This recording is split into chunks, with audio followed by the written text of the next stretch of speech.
Hello, it's Randi Rhodes. Here's a clip from our show, and go to randyrhodes.com for the whole thing and a podcast. Buy us a podcast. Mary had a little man. The fault. We believe that all men are created equal. To the magnificent mosaic that is America. From radio beacon to radio beacon. I have a dream today. Change has come to America. Okay. Knock, knock. Who's there? It's a figment of your imagination. Randi Rhodes Show.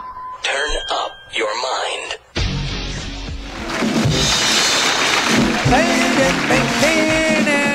It's Fake News Friday, everybody.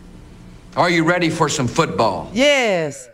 It's Fake News Friday is what it is. We're going to go through all this because I cannot... You know, it's so interesting that Trump ran the most racist campaign that we can recall since George Wallace, and that this is what the Russians were doing too. They have so much in common. It's almost... you could smell the communism all over that orange man.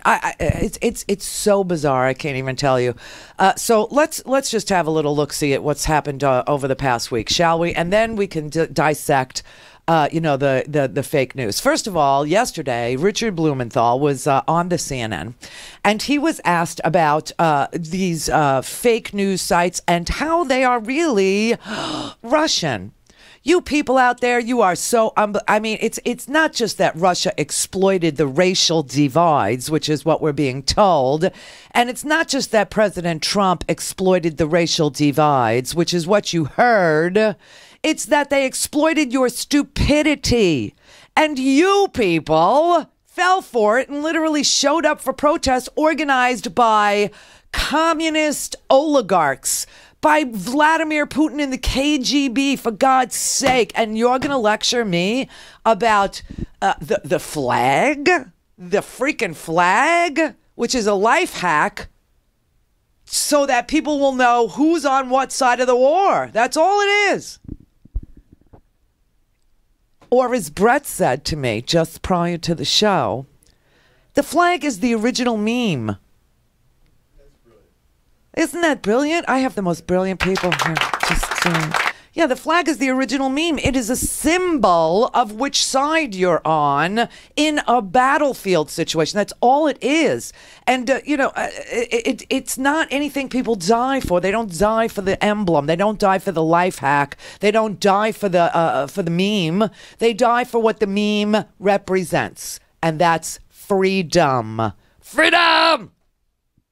To protest. In fact, wait till the 5 o'clock hour. Oh my God! But anyway, here's Sydney. I always want to call him Sydney. Richard Blumenthal, telling you what the Russians were actually involved in. You've seen the ads, at least some of these ads, right? Can you describe some of them? How many, first of all, have you seen, and can you describe what you've seen? Well, to give you an example, the ad that I found most shocking was a report about refugees engaging in rapes or sexual assaults Twin Falls. On young girls and women in a place in the country, Twin Falls, Idaho, where potentially it could have had impact, but also may have been sent to other places, either directly or indirectly. And it was done by a site called Secured Borders, which again may well have been concocted, and Facebook should have known the origin of the funding for these ads, and now should make public these ads, all of them, in my view. But you know. Okay, so now we know Secure Borders, which I've seen a million times quoted on my Facebook page as a retaliatory effort to debunk me, is Russian. Okay, now we also know that DC Leaks is Russian. Yesterday we learned Blacktivist is Russian. Alex Jones is fake news, and Roger Stone is as well. How do we know this? Well, because on the Alex Jones show, they were citing, and I could pull a million clips like this. I just pulled the one. They were actually reading from DC Leaks and using it as genuine news to bring up, I don't know why, George Soros. DC Leaks website went down this weekend. Their Twitter account was suspended. These are the people who published the information about George Soros and others. You can see, or at least you could see before when they had that information up, You could go through various emails. You could see how he was plotting to get the LGBT people in Italy, for example, angry at their national government and embracing the European Union because they said, hey, the European Union is friendlier to LGBT, so therefore let's eradicate the Italian state, okay? That's that makes the no way sense. George Soros plays. And there was a lot of very interesting things that came out of that, along with the $650,000 that you saw him contributing to Black Lives Matter to create chaos and a race war here in America. Oh, my God. But the people who put that out, DC Leaks, their website was taken down. Their Twitter account was suspended. They got their web. Do you now understand that everything that passes for real news on the Alex Jones Show and on a ton of websites, Secure Borders, DC Leaks, RT was also involved in all of this. Alex Jones repeated it. Roger Stone retweeted it. Michael Flynn retweeted it. Michael Flynn's son retweeted it. I mean, there's so... I can't even believe, and it's still going on. And that is the sick part about this president, is that this president keeps denying that it's going on and keeps protecting the effort to divide us that is being waged by Russian KGB and troll farms in St. Petersburg. And the president retweets it, and the president keeps on saying, all these falsehoods that, he's being told to say about race wars and about the NFL. I mean, okay, so let me just go through them. Here's some of the things that passed as real news. Okay, these have all been, I have actually debunked every single one of them. On August 17th, okay, just like a month ago, Harvard University supposedly suspended Malia Obama after an intervention by Barack Obama.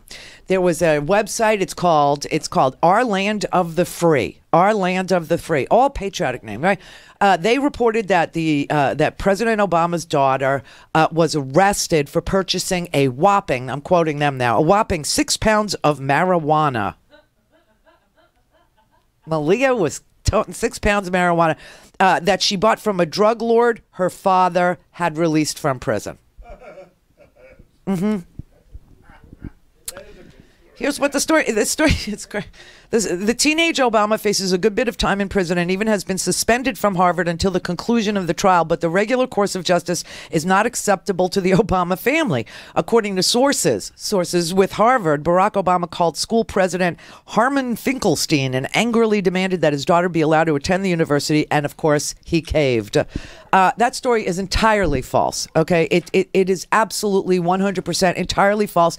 I have seen people do YouTubes on this story demanding that they all go to jail. I have seen people, I've seen, there was a story that Nancy Pelosi was arrested and perp walked out of her office in handcuffs. That was a fake news story, okay? There's another place called Last Line of Defense and, of course, Breitbart, okay? Last Line of Defense, just September 22nd, just a few days ago, they said... there was a bombshell report. They quoted Breitbart to disseminate this report that the Clinton Foundation made some, and I'll quote them, interesting donations to Antifa International in the amount of $75,983. I mean, I love these numbers. It's like definitely. They're like they're like the Rain Man of fake news. Definitely 75,983. 78 trillion billion gazillion. 7011. Yeah, they just made multiple separate donations to Unite Against Fascism, $25,000 each, as well as donations to other Antifa groups. In total, Hillary Clinton has handed out more than $7.1 million to fund groups that brutally attack conservatives. That's Last Line of Defense. There is no such report, and there were no such donations. None whatsoever, okay? This is Snopes debunking that one. Again, Last Line of Defense. The NFL may refuse to listen when Donald Trump says that until players stop disrespecting our national anthem, our veterans, and our flag, team owners should fire people, but Fox Sports is helping them send his message. Fox Sports took things a step further Sunday morning with a bombshell announcement that until players either stop disrespecting our country or are fired, they will not be airing any games. President Trump is right. that this has gone far too long, Fox Sports spokeswoman Holly McGee told Fox and Friends Sunday, "We are standing with him and refusing to air the games until the 12 teams who have attacked the president apologize and players who disrespect our nation are punished." Okay, that never happened. It never had. There was no appearance on Fox, nor was there any threat from the NFL to not air games. Okay, there's a guy who disseminates stuff on Facebook. His name's Richie Newberry. He actually said that Jerry Jones went into the locker room before the Cowboys-Giants games yesterday. He looked around at all the young men and addressed them as a group, quote, saying, "Regardless of your personal opinions, this is a sacred day when we recognize the sacrifice and pain that so many have endured. When the national anthem is played by a lone trumpet player in a few minutes, you will stand and you will put your hand over your hearts." Never said it. Didn't really happen. Not a real incident. Hey, Randy, I actually had a family member quote that yesterday to me as real news. And I mean, literally, I got an argument about it. You don't really want me to go there because I've seen your family member's page, and that person is bat crap crazy, and they do repost all this stuff, and they do, say if you agree, retweet it, or share it with your friends, which is a typical Russian ploy. At the bottom, whenever you see a really weird claim like that, it'll usually say, send to your friends on Facebook if you agree. That's the Russian signature. There's a later version of that story also that Clark Hunt, CEO and owner of the Kansas City Chiefs, told the same thing to his players. Never happened. For a commercial-free, on-demand, whenever, wherever listening experience, visit RandiRhodes.com for your personal premium podcast today.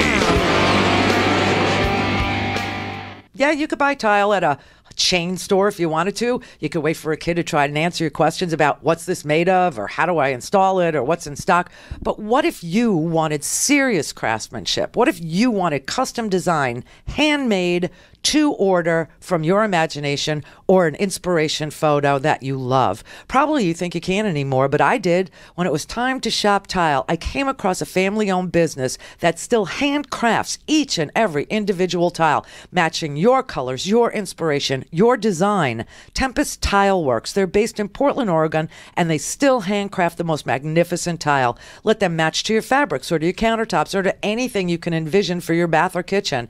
Teeny tiny tiles to oversized, their art or yours. It's all doable, it's all affordable, and it's all individually made just for your project. Visit Tempest Tile Works and look at their amazing gallery of designs and styles, and give up the chain stores. Tempest Tile Works, custom made. TempestTileWorks.com. I'm Rick Smith, and this is Labor History in 2. On this day in labor history, the year was 1789. That was the day that the United States Congress officially created the United States Army. Not everyone agreed that the U.S. should have a standing army. 2 years earlier, at the meeting that drafted the U.S. Constitution, James Madison warned against a permanent federal army. He told those at the Constitutional Convention in Philadelphia, quote, "A standing military force with an overgrown executive will not long be safe companions to liberty." Since Madison was a strong proponent of a centralized federal government, his caution about the Army was noteworthy. Perhaps these warnings is why it took Congress until the last day of their session to finally approve the measure. In fact, President George Washington had to write Congress not once, but twice to get them to act on the issue. Once it was approved, the first standing army had about 800 members. By comparison, in 2015, the Army had just under 500,000 active duty soldiers. To supplement the small army, Congress also made a provision for the president to call up troops from state militias. The stated purpose for such call-ups was, quote, protecting the inhabitants of the frontiers of the United States from hostile incursions of the Indians.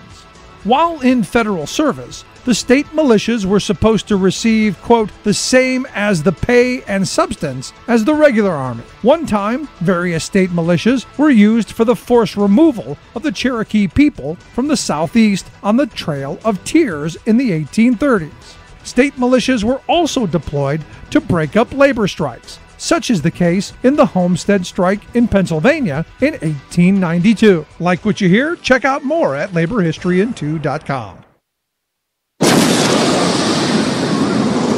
This is the voice of the resistance. You're listening to the Progressive Voices Network.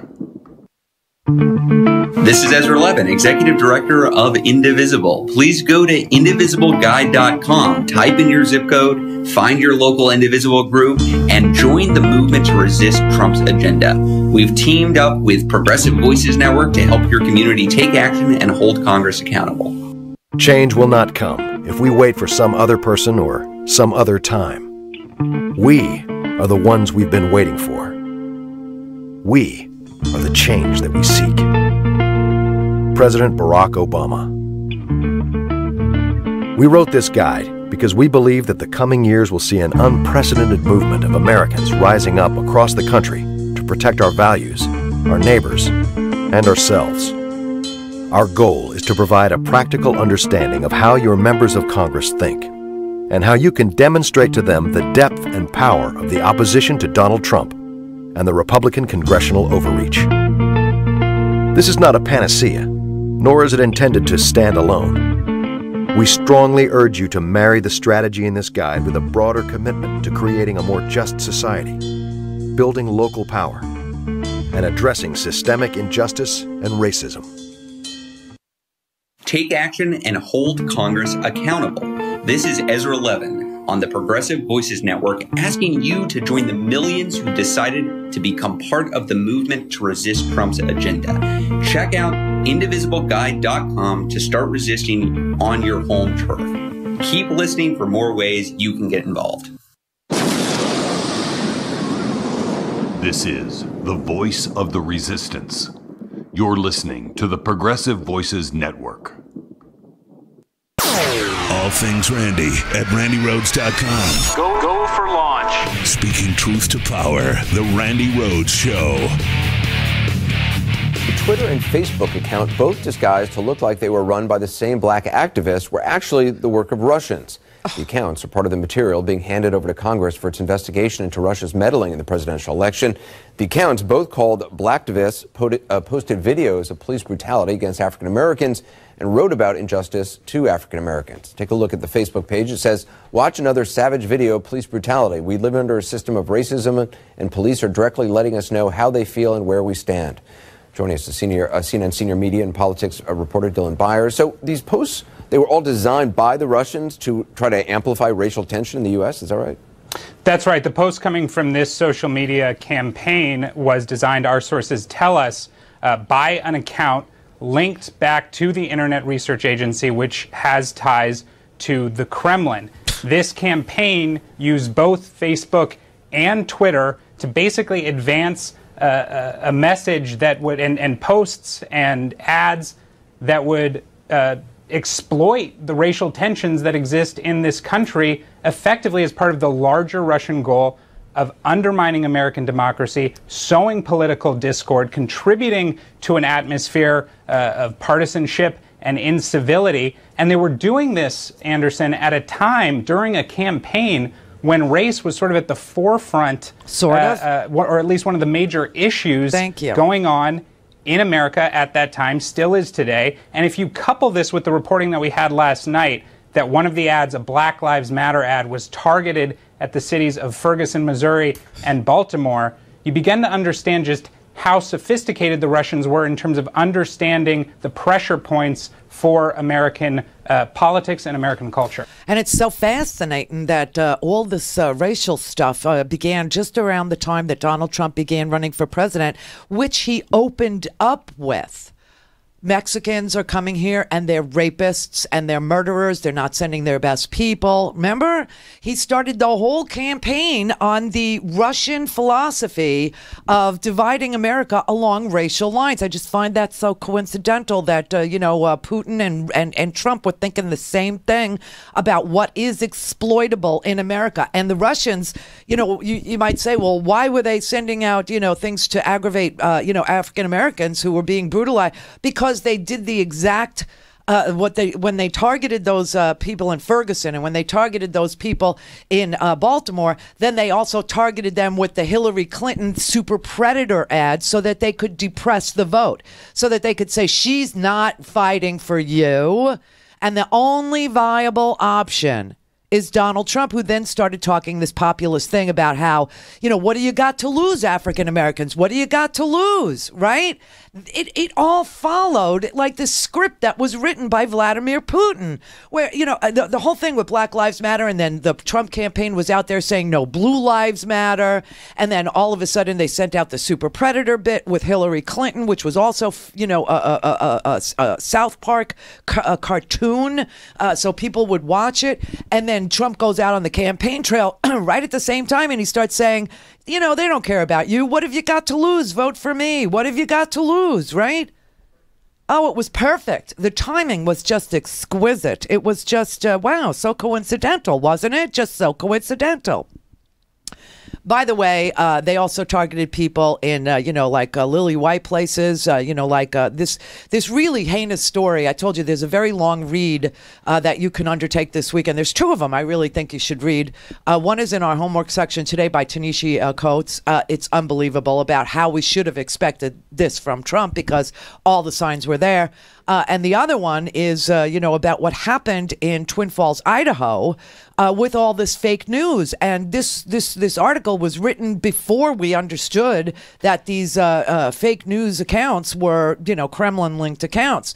But in June of 2016, you had all these online outlets that started reporting the same story. Now, this story is not true. This story isn't real. This story is Russian in its origin. But there were tons and tons and tons of online outlets that were reporting this rumor as fact. And the story went that there were 3 Syrian refugees who had raped a 5-year-old girl. For some reason, the Russians are really into pedophilia. Hillary Clinton was running a pedophile ring, right? They love pedophilia. They love that as a topic. They just do. So they started this one too, that 3 Syrian refugees had raped a 5-year-old Idaho girl at knife point, and that the police in Twin Falls were investigating the case, and that the news media is refusing to cover the story. Here's the problem with the story. There was no rape. No one was murdered. The boys involved in harassing a young girl were not Syrian. There was no knife, and there was no reluctance on the part of the media to cover the story of boys pushing a girl. And that's what they did. They pushed a girl. And these kids were Iraqi. They were Iraqi, and they weren't refugees. They were just of Iraqi descent. Snopes talked to the prosecutor, Grant Loebs, to get firsthand information about the rumors. And he said that what was reported was a lot less than, what you think. It wasn't rape at all. It wasn't anything sexual. It was like they pushed this girl. There was no knife involved in the incident. No one was murdered. No one was raped. And it was a bunch of kids. It was like 12-year-old boys that were pushing a 5-year-old girl. And like one of the parents called and said, these boys are bullying this girl. It was bullying is what it was. But they were Sudanese and Iraqi, and they were not refugees. And so they just exploited the color of these boys is what happened there. So that's not true, okay? I mean, all these stories are... I'm not even done. Okay, wait, I got to go through my pile just so I can throw it away. I'm so sick of these people responding to me on my website with these fake news outlets. I mean, it's just amazing. Okay, here's another one. The Florida Sheriff's Office will not escort the Miami Dolphins until after they stand for the national anthem. Okay, for me, I don't even need to debunk this because there is no Florida Sheriff's Office.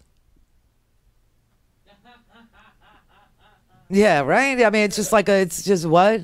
Yeah, there's no Florida Sheriff's Office. Our sheriffs are they have county offices. But this is what the story said. The story said, this is from Pride Eagle, fake.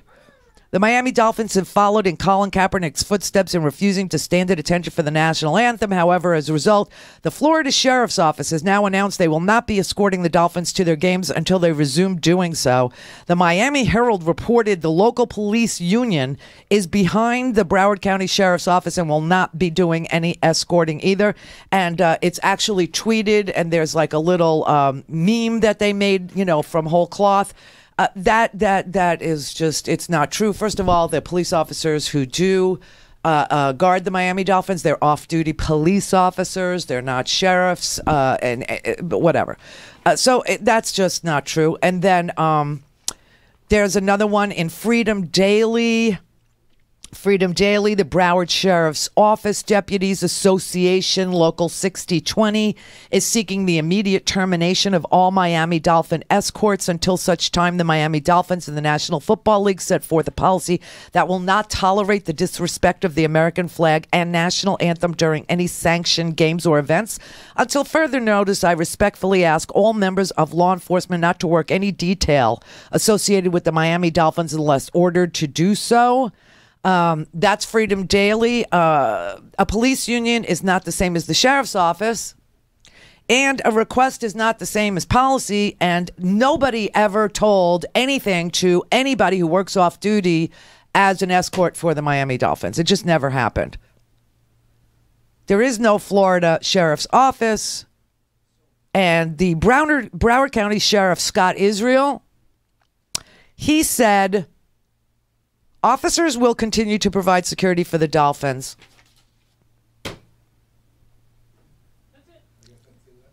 The Washington Post also reported that officers who work security for the Miami Dolphins do so in an off-duty capacity.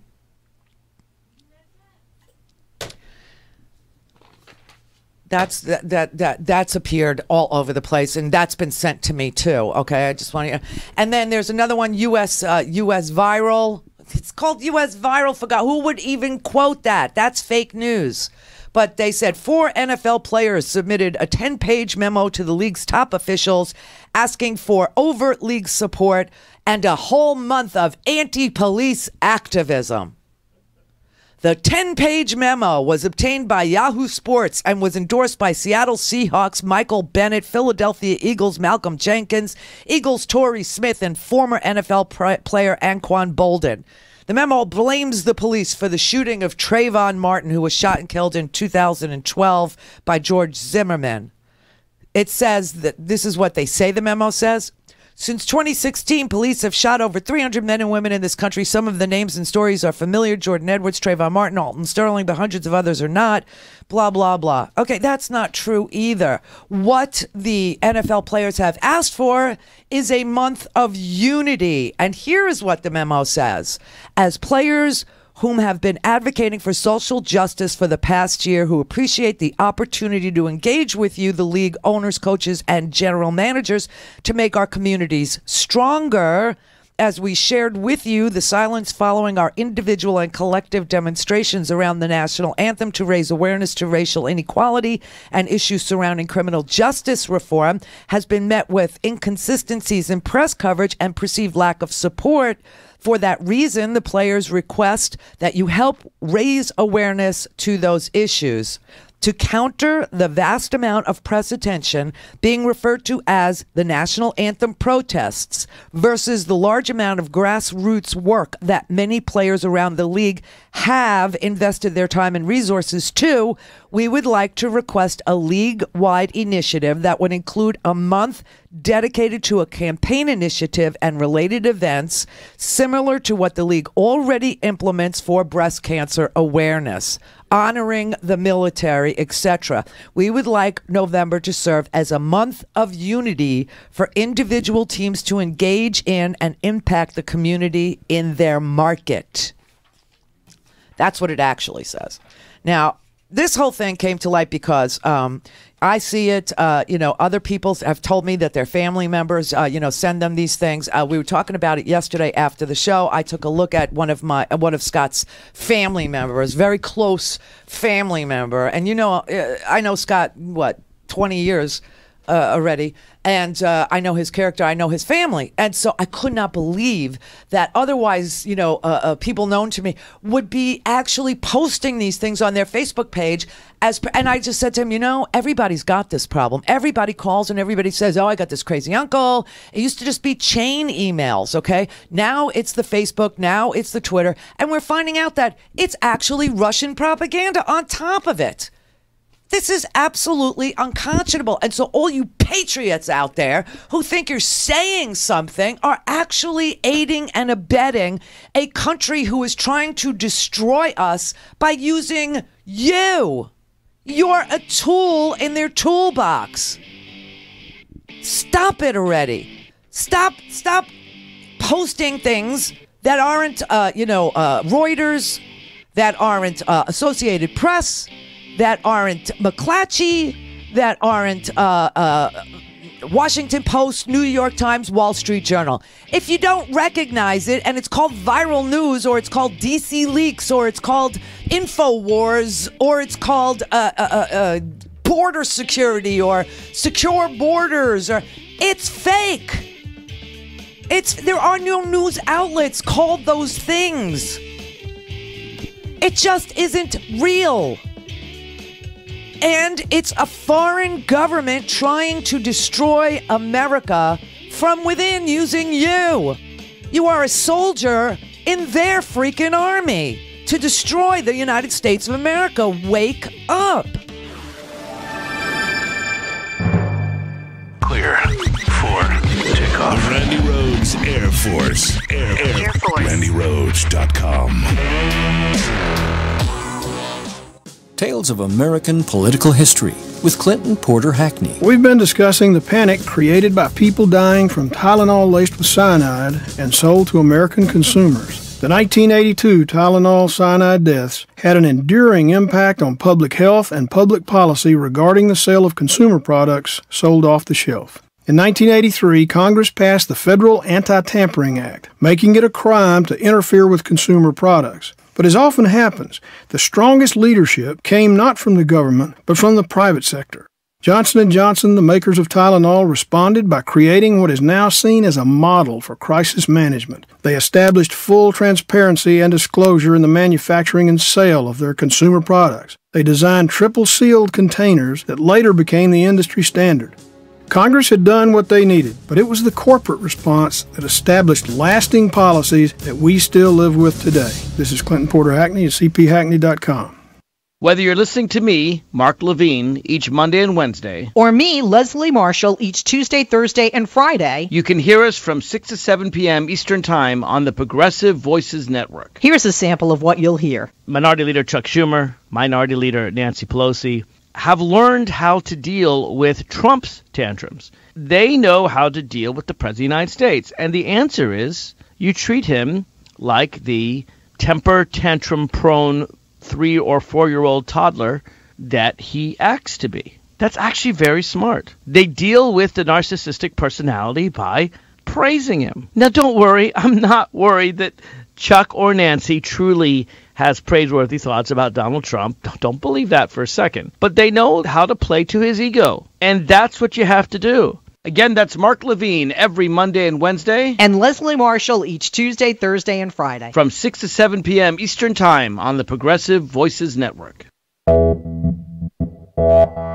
You're listening to WIN, Workers Independent News, a diversified media enterprises production. I'm Doug Cunningham. A $6 trillion con game. That's what the AFL-CIO says the Republican tax cut for the rich plan is. The Labor Federation says the GOP is trying to con working people while delivering huge tax cuts to the rich. AFL-CIO President Rich Trumka says the con works like this. First comes the promise that big tax giveaways to the rich will help us. Then that these tax cuts will somehow pay for themselves because the economy will magically boom forever. Then we'll be told that it didn't work out so well to slash government revenues so deeply so there's no choice but to cut programs working people depend on. like Medicaid, Medicare, Social Security, education, and infrastructure. Trumka says there always seems to be enough money for the millionaires and corporations, but never enough for us. General Electric is transferring locomotive manufacturing work from a union plant in Erie, Pennsylvania, to a non-union Texas plant. 570 jobs will be lost in Erie next year as a result. Scott Slauson is president of UE Local 506. He says the union fought hard in bargaining to save these jobs, and the fight will go on. We went to war over the last 60 days with them. Things the union was negotiating, they were very viable. It could have saved the company tens, if not hundreds of millions of dollars over a period of time. And I just think that their intention was they were going to transfer this work one way or another for a multitude of reasons. General Electric does not seem to value union labor any longer. They don't want to pay for union labor any longer. They don't want to pay for skill any longer. They just want to move everything to the cheapest bidder. And a lot of times that backfires.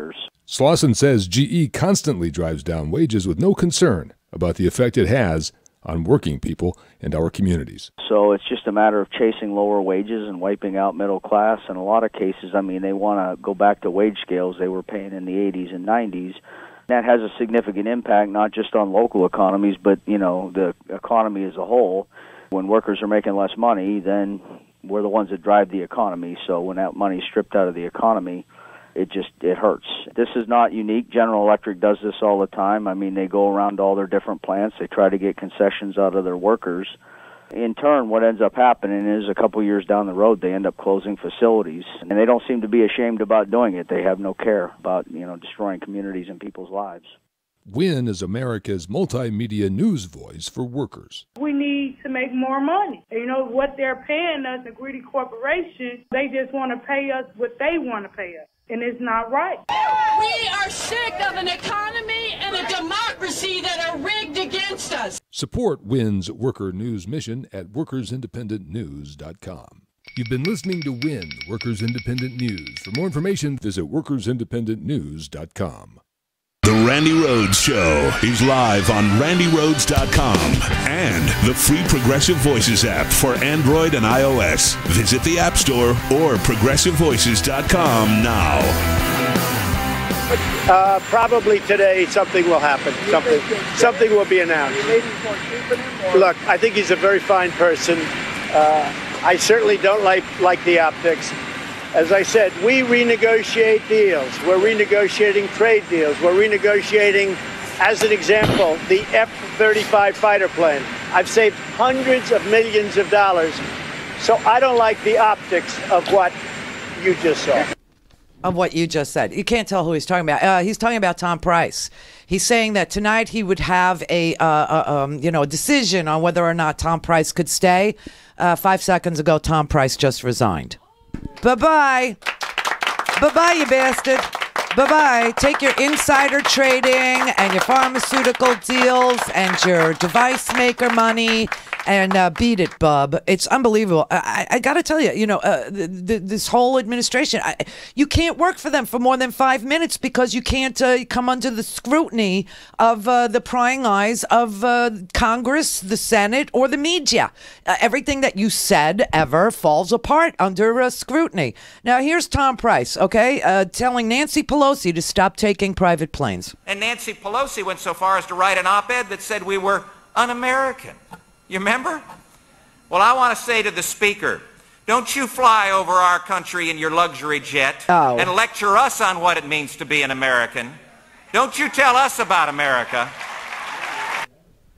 Bite me. Bite me. In that same speech, this is what I'm sure you've seen that clip, right? Because that's the clip that they keep on pulling out. But I gotta show you this one because this clip came right after he said that about Nancy Pelosi. Don't you lecture us about what it is to be an American. We know what it is to be American. Here's what Tom Price said it means to be American. America is a place where when the government doesn't listen to the people stand up and shout louder, and they take the country back. Oh. America is a place founded in protest to oppressive government and on the principle of the consent of the governed. Protest. We're a nation rooted in the awesome power and the limitless potential of free people. A place where dreams can be conceived and worked for and then realized. a place where we respect the values of life and family and religion, one that cherishes individual liberty and responsibility, one that embraces charity and equal opportunity but rejects equal outcomes. America is a place of hardworking people all looking to do the right thing for their families and their communities. It's a country based on protest. You're a genius. He figured that out a long time ago when he gave that speech about Nancy Pelosi flying over us and don't you tell us anything about it, don't you? You know what's really, hypocritical, though? You know what's really bizarre is that Donald Trump approved all of Tom Price's travel. The White House, yes, the White House and Donald Trump approved every single private rental of a charter plane that Tom Price and, Tom Price was going to pay us back, like a tenth of what, because, Politico did a fabulous job of exposing all of this. And they've also exposed Pruitt for doing this. And Mnuchin has been doing it. And, Mnuchin took a military plane to Fort Knox so he could stand on all of our gold and watch the eclipse with his wife in her Tom Ford shoes. And Tom Price charged us, cost us $1 million for his private and military flights. Ryan Zinke, he took $12,000 worth of charter flights home on an oil and gas company's account that we had to pay $12,000 for him to go to, his house in Santa Barbara, and then another one to go to his house in Wyoming. And it's unbelievable. And they're also, and meanwhile, when you look at the cuts. Oh, see, now this is what's really important about Tom Price, and this is what the media never told you.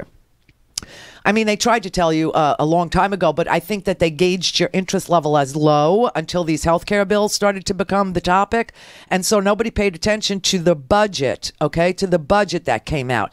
Tom Price, as head of Health and Human Services, okay, had said that he wanted to cut the Center for Disease Control and Prevention.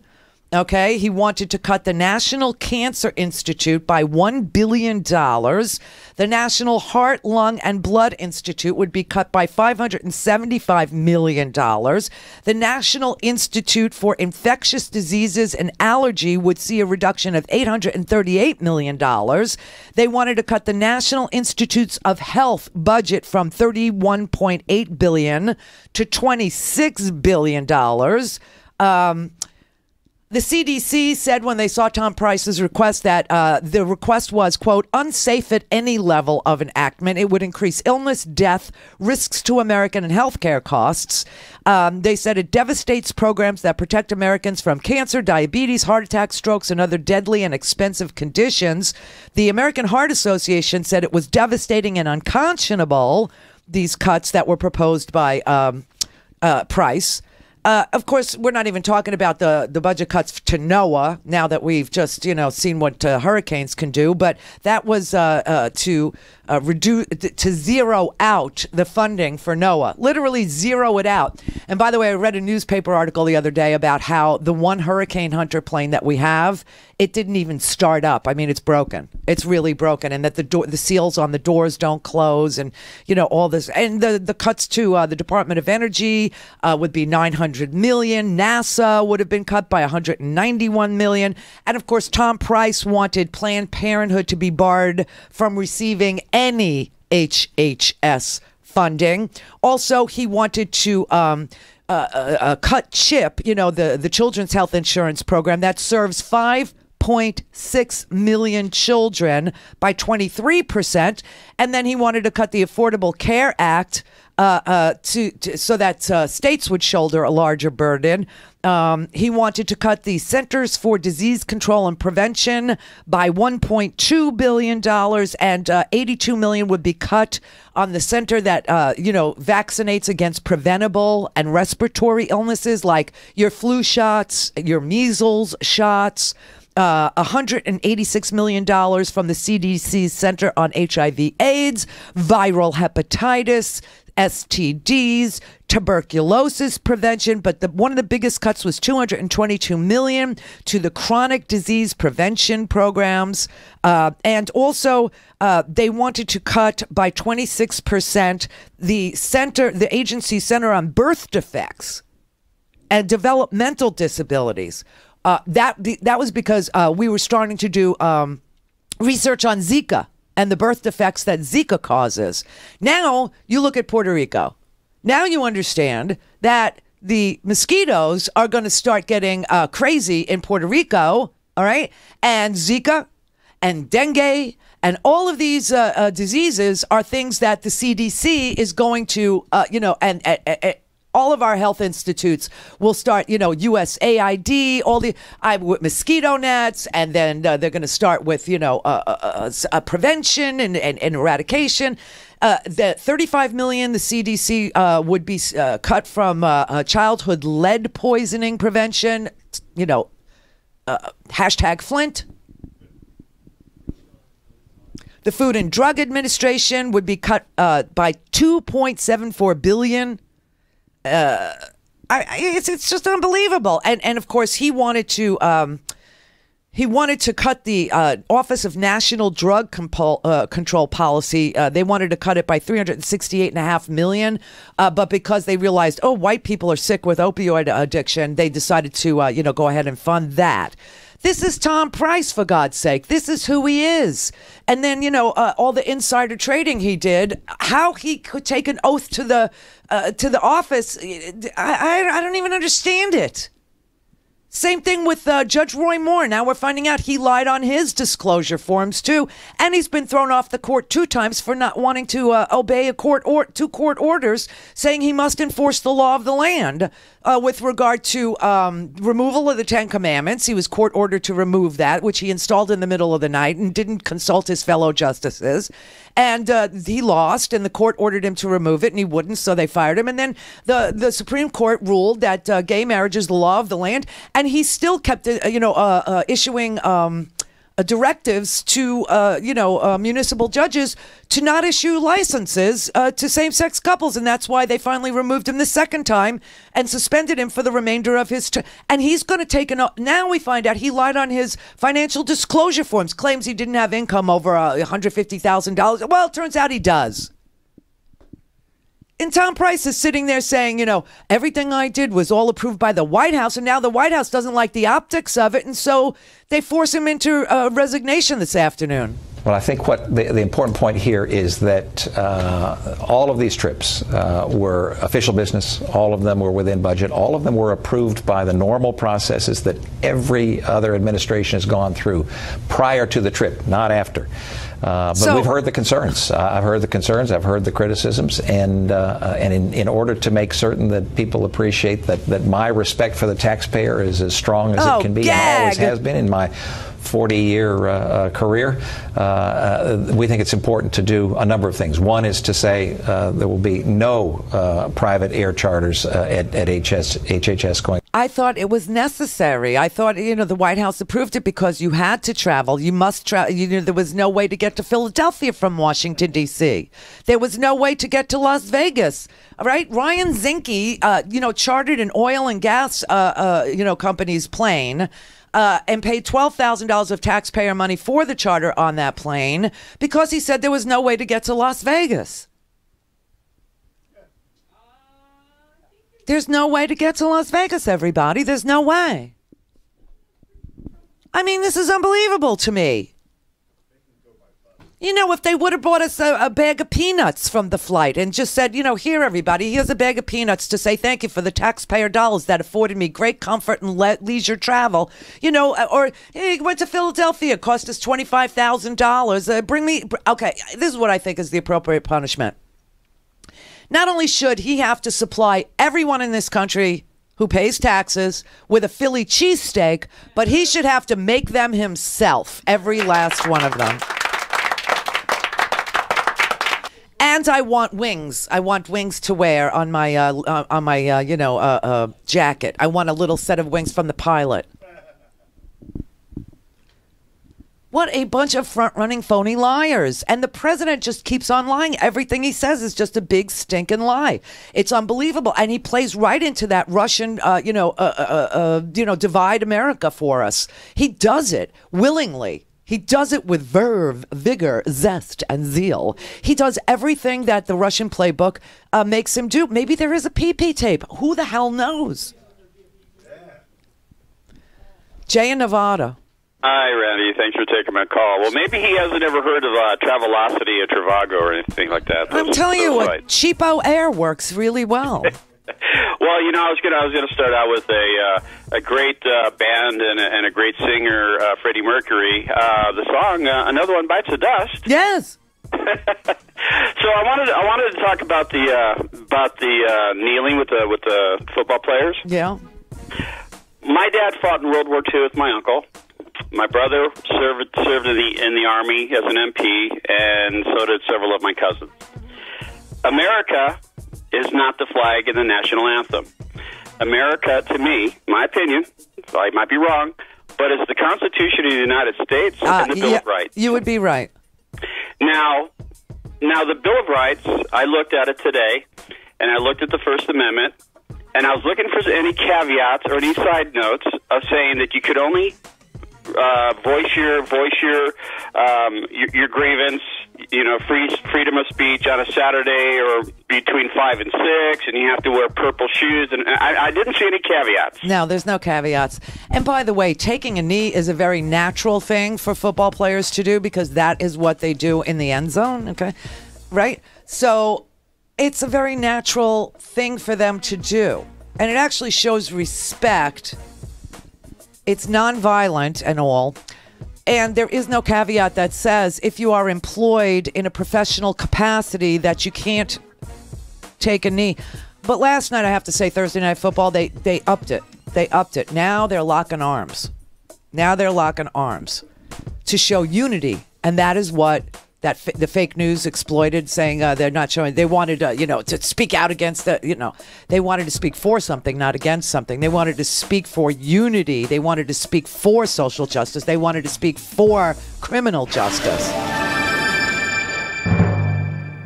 The Randi Rhodes Air Force. The Randi Rhodes Show is live on RandiRhodes.com and the free Progressive Voices app for Android and iOS.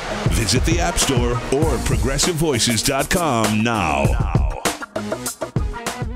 Now, the top of the hour on the Progressive Voices channel on TuneIn presents the Green News Report. 3.5 million Americans are on the brink, or in some cases in the midst of a humanitarian crisis that does not seem to be getting better. Puerto Rico descends into desperation after Hurricane Maria. The red tape has to be ripped off as if it was a Band-Aid. Trump administration finally grants waiver on shipping restrictions to the island of 3.5 million U.S. citizens. Plus, some small bits of good news amid all the bad. We'll take whatever we can get. All of those stories and more straight ahead. From BradBlog.com, I'm Brad Friedman. And I'm Desi Doyen. Stand by for 6 minutes of independent green news, politics, analysis, and snarky comment. As far as Puerto Rico is concerned, we have had tremendous reviews. We're doing a great job. Everybody has said it's amazing the job that we've done. So I think we've done a really good job. We are going to do far more than anybody else would ever be able to do. Yep. Heck of a job, Trumpy. This is your Green News Report.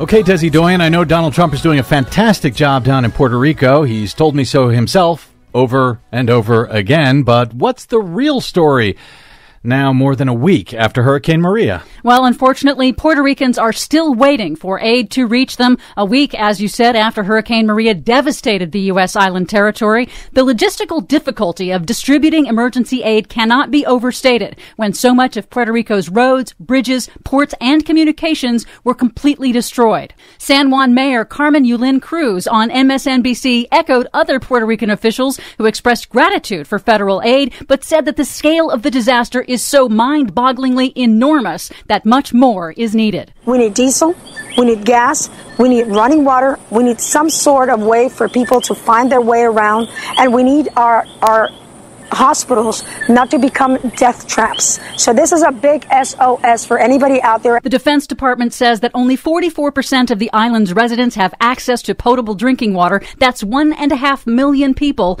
and that out of 69 hospitals, only 11 have fuel for electricity. The lack of fuel has already caused the deaths of at least 2 patients in an intensive care unit. Senior citizens are trapped in high-rise buildings in the oppressive heat without food, water, or medicine. President Trump is set set to visit Puerto Rico on Tuesday after being roundly criticized for tweets suggesting that Puerto Rico is somehow to blame for Hurricane Maria's catastrophic destruction. And let's underscore this. The power is going to be out, as officials estimate, for 6 months in Puerto Rico. I mean, we've said over and over again, this is a humanitarian crisis, but I don't think people understand the scale of the disaster and potential catastrophe that we're now looking at. The Trump administration does appear to be ramping up its emergency response, deploying more U.S. military assets, including the U.S. Navy hospital ship the Comfort and the 101st Airborne Division, but those will take several days to arrive. Yeah, well, take your time. That medical ship Comfort had been sitting there in dock at the U.S. mainland for days before it was even shipped out, and it's going to take days before it even gets to the island. On Thursday, more than a week after the storm and after much criticism from both Republicans and Democrats, the Trump administration finally waived the Jones Act to speed up fuel deliveries. That's a century-old law limiting shipping between U.S. ports to only U.S.-flagged vessels, which also happens to increase costs. The administration waived the Jones Act in Texas and Florida after Hurricanes Harvey and Irma. Trump had told a press gaggle on Wednesday, quote, "There's a lot of people who work in the shipping industry that don't want the Jones Act lifted." But they didn't mind lifting it for Texas and Florida, just not for the 3.5 million citizens in Puerto Rico. Got it. In response, the former head of U.S. Foreign Disaster Assistance said Trump's reasoning, quote, "almost sounds like profiteering by U.S. shipping companies off an emergency like this." Well, what good are natural disasters if someone can't profiteer off them? And by the way, federal aid is also slow to reach the U.S. Virgin Islands, which were also devastated by Hurricanes Irma and Maria and are also in dire need. The similarities to the Bush administration's botched response to Hurricane Katrina are striking, although this is on a much broader scale. Despite the humanitarian disaster in Puerto Rico, Trump and congressional Republicans on Wednesday focused on their proposals to enact massive tax cuts. Amid all of the bad news, however, some good news. The nation of Nicaragua will ratify the United Nations Paris Climate Agreement as an act of solidarity with nations suffering climate change impacts. That leaves just the United States and Syria as the only outlier nations not a part of the global accord to act on climate change. I'm very proud. Finally, Washington State has denied a key permit for a huge proposed coal export terminal in Longview, Washington, intended to ship coal to China. State Ecology Director Maya Bellon rejected it on the grounds it would lead to unacceptable increases in local pollution and public health impacts. It was the last of 6 proposed coal export facilities for the West Coast. All have been canceled. Well, that's some good news. Yes. I knew you'd find some somewhere. We For tried. much more on all of those stories and the ones we couldn't get to, please check out our website at greennews.bradblog.com. Find us, follow us, and share us worldwide on the Facebooks and the Twitters at Green News Report. I'm Brad Friedman. And I'm Desi Doyen. And this has been your Green News Report. To admit it's getting better, a little better all the time. This has been the Green News Report on the top of the hour on the Progressive Voices channel on TuneIn. Mary had a little man. The fault. We believe that all men are created equal. To the magnificent mosaic that is America. From radio beacon to radio beacon. I have a dream today. Change has come to America. Believe me. Knock, knock. Who's there? Hey! It's a figment of your imagination. Randi Rhodes Show. Turn up your mind. Wouldn't you love to see one of these NFL owners, when somebody disrespects our flag, to say, get that off the field right now, out, he's fired. He's fired! It's the land of the free, but we still have problems just like everybody else. And when we have those problems, we have to figure out a way how we come together and be as great as we can be as the people. Because the people run this country, not one individual, and damn sure not him. It's very clear that for his base, this is the red meat of all red meat, because they're able to reframe this. They're able to say, oh, they're attacking the national anthem, they're attacking the troops, they're attacking the flag. None of which they're doing. They're not doing any of that. They're upset about racial injustice in the country, and they're upset about the things that the president has said. And I have to do what I think is right. I have to do what I think is right for the people of Maine and the people of this country. And that is what has led me to my decision today. The committee is in recess. The committee will be in recess until we get order.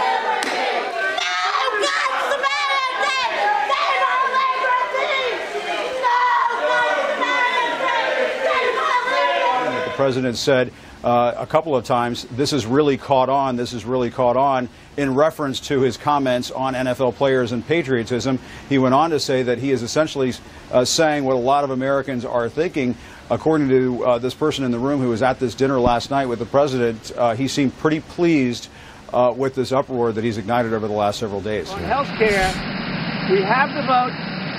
We can't do it now because we have somebody in a hospital. What? And we have great respect for that gentleman, by the way. He's a fantastic man. Fantastic. We are going to diffuse it. Yes, that's right. Both have been devastated, and I mean absolutely devastated, by Hurricane Maria, and we're doing everything in our power to help the hard-hit people of both places, Puerto Rico and the Virgin Islands. A massive effort is underway, and we have been really treated very, very nicely by the governor and by everybody else. They know how hard we're working and what a good job we're doing as we speak. Prompted that in Alabama? Well, I have so many friends that are owners, and they're in a box. I mean, I've spoken to a couple of them. They say, we are in a situation where we have to do something. I think they're afraid of their players, you want to know the truth, and I think it's disgraceful. Yeah, but you see, you still haven't told us the right way for black people to protest. I mean, we know it's wrong to do it in the streets. It's wrong to do it in the tweets. You cannot do it on the field. You cannot do it if you've kneeled. And don't do it if you're rich, you ungrateful son of a bitch. Because there's one thing that's a fact. You cannot protest if you're black. What a week.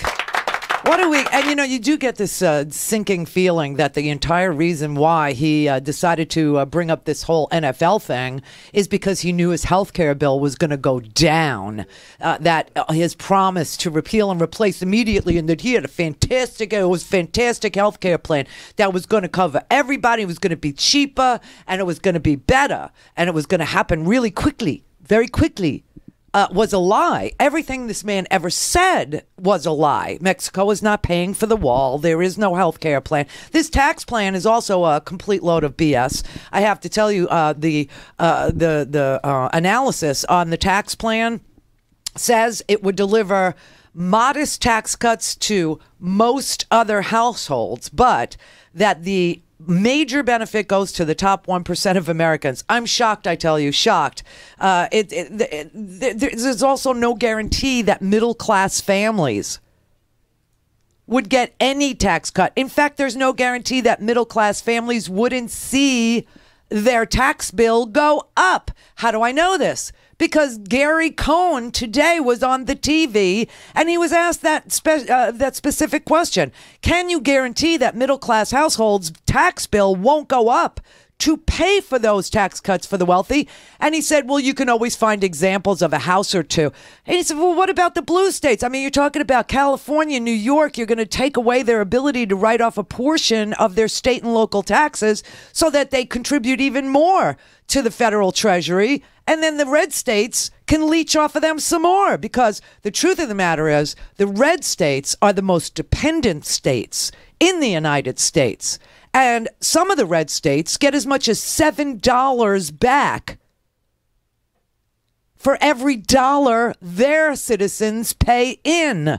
Other states break even, a dollar for a dollar, but most of the blue states pay more than they ever get back from the government. You pay $1, maybe you get 60 cents back from the federal government in funding for, you know, your mass transportation system, or for your people's Medicaid, or for your people's Social Security disability. I mean, it's ridiculous. And the most dependent states, and that's in the homework too, if you want to see it, there are 2 fact checks on this.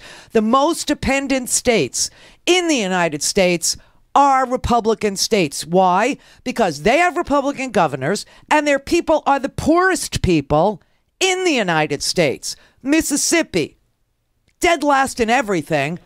They get much more money back from the federal government than they put in. And what's crazy is these are the people that will stand out in the street and say, you know, I don't want no, you know, the people that get a free ride, the people that get a free. Meanwhile, they take the most SNAP benefits. They take the most Medicaid money. They take the most everything. Everything. The president has also said that wealthy will not get a tax cut under the plan. He says that he himself will not get a tax cut under the plan, or his family won't get one. He said that you won't get one as well. But look at the front page of USA Today. Yeah, let's right look. now. It says that Trump could reap millions from his own tax plan. If you look at the fact you're eliminating the estate tax, eliminating the alternative minimum tax, cutting the top rate, cutting capital gains, cutting the tax on pass-through income, that means millions of dollars for the president of the United States. George, look, you've got to look at the plan in its entirety. You know, on one hand, you're talking to me about people that are raising their taxes because we're eliminating the standard deduction. For the wealthy. On the other hand, you're talking about wealthy getting a tax cut because of the standard deduction. Well, when we eliminate the standard deduction for the wealthy, wait. Nobody was talking about the standard deduction. Nobody.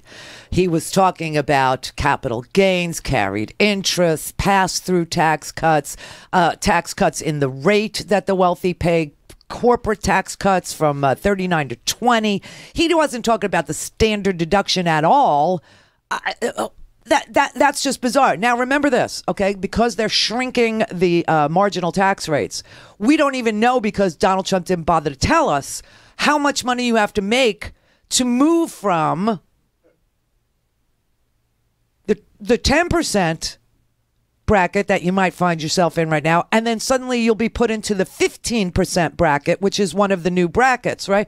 He doesn't even tell you. So anyway, this guy is lying, okay? He's talking about the standard deduction. You're talking about, well, eliminating that standard deduction for someone in New York and the wealthy, that cost them 5%. So even if we lower the tax on federal taxes from 39.6 to 35, and then you take back the 5% that you lose from the elimination of the deduction, you're well over 40% on an effective tax rate on your federal taxes in New York. That does not sound like a tax cut to me. That's before the real estate tax component of this. Well, so you've got to look at the plan in its entirety. I am looking at the whole, remember, we also put the ability for Congress to put a fourth tax rate in place, a fourth tax rate on wealthy Americans, very high earners. If we need to take more money from high earners and transfer it to middle-class Americans to make sure that middle-class Americans are getting a tax cut, we've given Congress the ability to do that. I was talking about the elimination of the estate tax, the elimination of the alternative minimum tax, the cuts in the top rate and the capital gains tax. All that means millions of dollars in tax cuts for President Trump. He says, believe me, I won't be getting a tax cut. Can you guarantee that President Trump won't get a tax cut under this plan? George, when we've looked at the tax plan and we look what it does for Americans, we are very confident that Americans are getting a great deal here. Believe me. You're getting a great deal here. You're getting a great deal over here. Yeah. We're going to cut the alternative minimum tax, which, you remember those 2 pages that, what was his name? They put it in his mailbox. The guy we talk to all the time, the New York Times tax guy. No, and so he got 2 pages of Trump's tax returns, and it turned out that the only tax that Trump ever paid was the alternative minimum tax. And if they do away with the alternative minimum tax, Trump will pay 0 tax. Now, if Trump is saying that he's not going to get a tax cut from this tax plan that cuts most of the, that all the benefits go to the top 1%, then that would mean that Trump doesn't pay any tax, because if he's not getting a tax cut, that means his effective tax rate is 0 already, and nothing from nothing is nothing. So that's the only legitimate way the president could say he's not getting a tax cut off of this tax plan that gives the lion's share of benefits to the wealthy and no guarantee that the middle class isn't going to see their taxes increase. No guarantee at all. That's the first part of it, okay? The president has also said that wealthy will not get a tax cut under the plan. He says that he himself... Oh, that's the wrong one. Hang on. This one. In fact, here in the state of New York, the top tax official here in the city of New York says that nearly half of the middle-class families earning between $50,000 and $75,000 are actually going to get a tax increase here in New York City because you eliminate the deduction of state and local taxes. Well, George, if you look at the reality of the country as a whole, less than 20 less than 25% of the families in America itemize. So, oh my God. I just, there are no words for this. Okay. So the top tax official in New York State says that people making between $50,000 and $75,000, which is a real middle class family, will see their taxes increase under this bogus plan. And he's sitting there saying, well, they don't itemize. And a quarter of Americans don't even bother to itemize. So it would, you know, they're not going to lose anything. But if, I mean, this is insane. we're solving for the country as a whole. So we're solving for the country as a whole. A quarter of the people who make between $50,000 and $75,000, they will see their taxes increase under this plan. But, you know, we can't do anything for them because, you know, we came up with a general plan where we could transfer their money to the wealthy and solving as a whole. Only the people that itemize today, which are less than 25% of the families in America today, itemize. So they're the only ones that are actually taking a deduction for their state and local taxes. We're solving for the greater good of the country.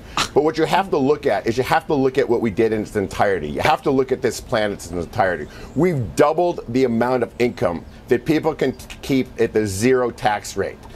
Okay, let's just go over this. Okay, so if you make as a couple right now it's $10,500 as an individual, times that by 2, right? So now you're talking $21,000 as a couple. If you make $21,000 as a couple or less, you don't have to file taxes at all.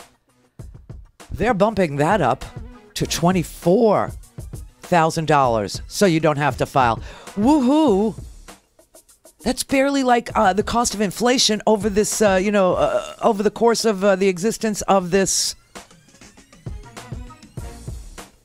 of our tax statutes. Do you know what I mean? That's all they're doing. That's all they're saying. They're saying that, okay, so if you make $21,000 as a couple today without anything, you don't have to file taxes. We'll let you do that up to $24,000. Wow. And then you look at people over $900,000 a year, they're going to see their taxes drop by more than $200,000 a year. And that's average stuff. Now, if you inherit an estate of more than 5.5, zero taxes. To speak to Randi, call now, you bastards. 561-270-3844. Hello. The Randi Rhodes Air Force. Hey, I need to tell you something about Herky Jerky because over the past year, you've been asking me to ask Jason from Herky Jerky if they will ever produce a turkey jerky. Well, I'm proud to tell you that he says absolutely yes. And not only does he have it now, it's absolutely spectacular. Let me start with the taste. It is extremely soft and slightly sweet, and it's bite-sized pieces that taste just like the homemade oven-roasted turkey that you have on Thanksgiving. It's made from turkeys raised without added hormones and just the right amount of salt, natural smoke flavoring, and spices that will make your taste buds go wild. And you asked for healthy. Well, Herky Jerky Turkey Jerky has no nitrates, preservatives, MSG, or artificial ingredients, absolutely zero fat, and packs a whopping 11 grams of protein per serving, and very low in cholesterol. Quite simply, I think this is one of the healthiest and best tasting high protein snacks you can get. Herky Jerky is so excited to announce the new Turkey Jerky that they're offering $5 off all packs for the entire month of October. Just use promo code TURKEY when checking out. And as always, they don't sell the little dinky bags that you get at the gas station. They're 14-ounce zip-sealed packs, and they're meant to last. Herky Jerky, making quality jerky and meat snacks for almost 25 years. Gotta tell you, I believe this is as good as anything I've ever tasted and the best thing they've ever produced. Try some today, herkyjerky.com. Whether you're listening to me, Mark Levine, each Monday and Wednesday, or me, Leslie Marshall, each Tuesday, Thursday, and Friday, you can hear us from 6 to 7 p.m. Eastern Time on the Progressive Voices Network. Here's a sample of what you'll hear. Scott and Paul, he's president of the Alliance for American Manufacturing, the AAM. The president has been making and had made a lot of promises during the campaign, and one of which was to bring steel and manufacturing jobs back. But those promises are just promises. I mean, he hasn't done anything to bring that campaign promise about to reality, correct? I think that's a fair way of saying it, Leslie. Trump talked about this, and he talked about it in a nostalgic way. And look, I agree that we're not going to have factories like they looked in the 1950s, but that doesn't mean that we can't be successful in the future and create new opportunities for young people. I think all of that is possible. So Trump talked about this. Bernie Sanders talked about this in a different way. Hillary Clinton even tried to appeal to that sense. And so this was kind of a universal theme throughout campaign. What's happened since then, Leslie, is that a lot of what Trump has done has been largely rhetorical. I will say that he has started a number of trains that have left the station, like renegotiating NAFTA, saying he's going to crack down on steel imports, aluminum imports that are threatening jobs, reforming Buy America laws to make sure that we're not outsourcing our bridge construction. There's some trains that have left the station, but none of them have arrived yet. and they appear to be delayed or they've been rerouted, but they're not getting where they need to go. And it is, I think, very frustrating, and now it's having economic consequences for some of these industries. And that means that it could potentially threaten some jobs, and this is one area, and I would be quick to add one of the very few areas where I agree with the president on the notion that we need to do something different on trade. But now it's time to live up to his word. There's been a lot of congressional Democrats that have been saying the same thing for a very long time. Senators like Sherrod Brown from Ohio is a prominent one that I can think of. The president has the opportunity to do something now, and he appears to be squandering it. He sees, he said, allegedly, those shuttered factories, and there are shuttered factories. How can everybody who voted, and even now, expect him to follow through with those promises when he himself did not use steel from this country and hurt and took away jobs by providing jobs to China when he used their steel products to build some of his buildings? Again, that's Mark Levine every Monday and Wednesday. And Leslie Marshall each Tuesday, Thursday, and Friday. From 6 to 7 p.m. Eastern Time on the Progressive Voices Network. Call in, connect. To speak to Randi, call 561-270-3844. 561-270-3844. This has got to be one of the most bizarre presidencies we've ever seen on every single level, from the way that they get nothing done with a majority in the House and a majority in the Senate, and they got a Supreme Court that'll rub stamp everything. Nobody can stay at this White House. Nobody can, pass any ethical scrutiny. And this brings us to Richard Painter, because that is his area. As you know, he's a professor of law at the University of Minnesota, and he's the former chief White House ethics lawyer for George W. Bush. And currently, he's the vice chairman of CREW, Citizens for Responsibility and Ethics in Washington, which is almost an oxymoron these days. Richard, your Twitter feed is off the hook. What is on your mind? Oh, this is just a crazy situation. How are you? I think the HHS secretary, Tom Price, looks like he's toast. Now, how is this possible? Because Richard Price was on the faux news last night saying that all of his trips were approved by the White House. Ryan Zinke is saying all of his trips were approved by the White House. Mnuchin's trip to Fort Knox to stand on the gold to watch the eclipse was approved by the White House. So how does the president have the grapes to say to Price, now you got to go because what? I approved these trips and what I did? I don't know who approved them or whatever, but I think that the bottom line here is that President Trump has been going down to Mar-a-Lago, visiting his own properties, doing a lot of that, cost taxpayers millions of dollars. So the cabinet officials think they could do the same.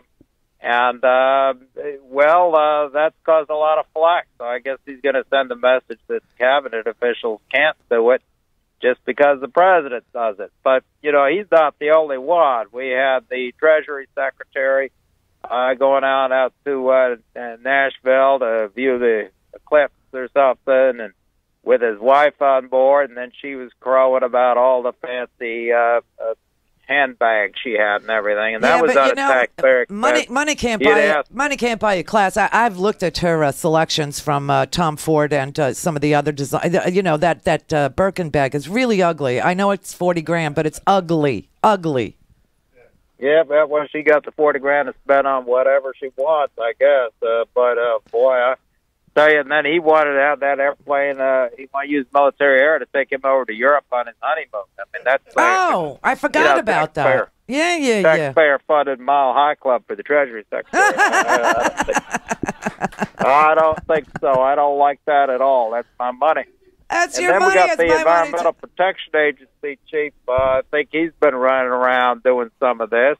The administrator of the EPA, and I heard a rumor that the Interior Department may have the secretary may be doing some of that as well. So we've got a bunch of them who are doing this, and then Betsy DeVos, she has her own plane, I guess, at her own expense. Yeah. So they all want to be in the private jet club, and that's not, that's just not the way government works. But they have a president that is allowing for all this, and I got to say, on the ethics beat, here you had a guy. I know you watch this the way that I do. That Tom Price, remember his confirmation hearing, and he was asked about this insider trading with pharmaceuticals while he was legislating things that would affect their stock price, and he tried to say, oh well, I didn't run the Schwab account myself, the E-Trade account myself. I had it, and then somebody, one of the senators, I don't know who it was, Maggie Hirono or one of them, actually pointed out, no, you actually traded by yourself. You actually initiated this trade. You actually completed this trade while you were overseeing. How do they even pass muster in the Senate? I don't even get it. And now you've got Judge Roy Moore down in Alabama who violates court orders to the point where he gets thrown off of the Alabama Supreme Court 2 times, and he's going to take the oath to uphold the laws. How does this even happen? Well, I think with the Tom Price nomination in the Senate, they should have turned it down because those stock trades were a big problem. I think his biggest problem was the exposure to an accusation of insider trading on the basis of non-public information. I have no idea whether the SEC has finished investigating that, but I think he really exposed himself to that when he's trading in those stocks while working on that legislation. So that was a bad news deal, and that could be part of the resignation, that it may not be that investigation is finished with respect to the stock trade. Well, that would be quite something, because that was an amazing hearing. That was just an admission of guilt under oath. And they said, oh, but okay. And now you got the same thing. How could Judge Roy Moore ethically be seated if he is a disgraced Supreme Court justice 2 times over? Twice. Okay? He refused to uphold court orders. Yeah, there is that when you're running for a legislative position, the voters, very, very few people are actually disqualified as a matter of law. So if the voters want to put a complete idiot in there, they can put a complete idiot. That wouldn't be the first case.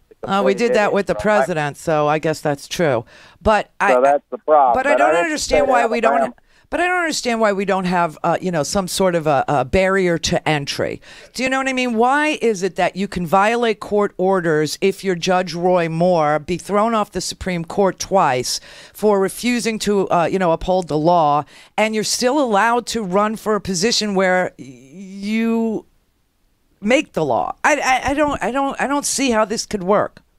Well, the problem in both parties, I think it's much more severe in the Republican Party right now, but you got some of it in both parties, is that the extremists are the only ones who bother to show up and vote for the primaries. More and more Americans are so disillusioned with the political parties that they're independent and don't participate in the primaries. And the great danger there, you go to a general election with unsatisfactory candidates from both parties.